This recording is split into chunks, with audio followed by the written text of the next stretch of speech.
Bonjour à toutes et à tous, bienvenue sur ma chaîne. Vous pouvez me joindre au 07 70 01 32 65. Vous pouvez aussi aller en consultation au cabinet parisien du lundi au vendredi. Le samedi et le dimanche, je consulte à Bettencourt-sur-Somme, mais vous pouvez aussi le faire à distance. Alors, je voudrais vous parler aujourd'hui de l'importance de l'idée du dépassement de soi-même. Alors, l'importance dans le cadre de la manipulation perverse, est bien de se dépasser soi-même après, toujours post-manipulation, c'est avoir la capacité de remettre en place des projets qui sont des projets qui peuvent paraître extrêmement compliqués. Et l'idée du dépassement, c'est simplement se mettre à l'épreuve petit à petit pour arriver à la reconstruction.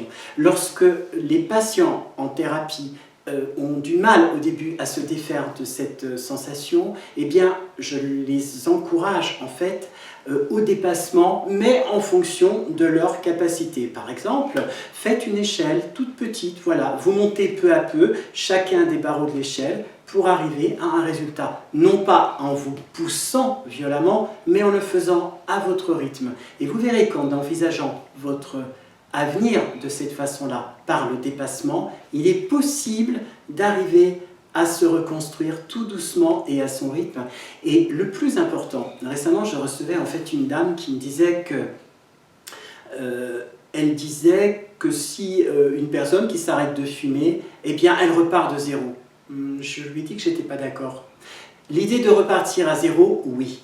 Mais il peut y avoir dans la reconstruction psychologique des périodes extrêmement difficiles. Si l'on dit à un patient, vous repartez de zéro, il aura l'impression réelle, en tout cas dans la forme exprimée, que le travail qu'il a fait n'a servi strictement à rien puisqu'il est revenu au point de départ. Ça, c'est très négatif. Étape après étape, avec envisagement de rechute, c'est-à-dire pour la personne en fait victime de cette manipulation à fond perverse, d'avoir envie d'appeler, de reprendre contact, d'avoir envie de se venger de son vécu. Toutes ces choses, elles peuvent être pensées, on a le droit de les penser, mais il devient compliqué de passer à l'acte sans risque de rechute. Même si ça arrive, ces rechutes, on peut considérer qu'elles sont ponctuelles. Pas dans la retrouvaille avec le manipulateur, pas du tout. Mais ce sont des rechutes ponctuelles dans ses propres envies personnelles. On peut avoir des besoins de renfermement, d'être un petit peu plus à l'extérieur ou à l'intérieur. On peut avoir des envies différentes, mais toujours se mettre des objectifs capables à son niveau. Pas se dire du jour au lendemain, je vais passer d'un stade X à un stade plus, car c'est le début du découragement. Et le découragement est quelque chose qui va favoriser votre dépréciation et poursuivre ce que vous avez vécu depuis déjà quelques années.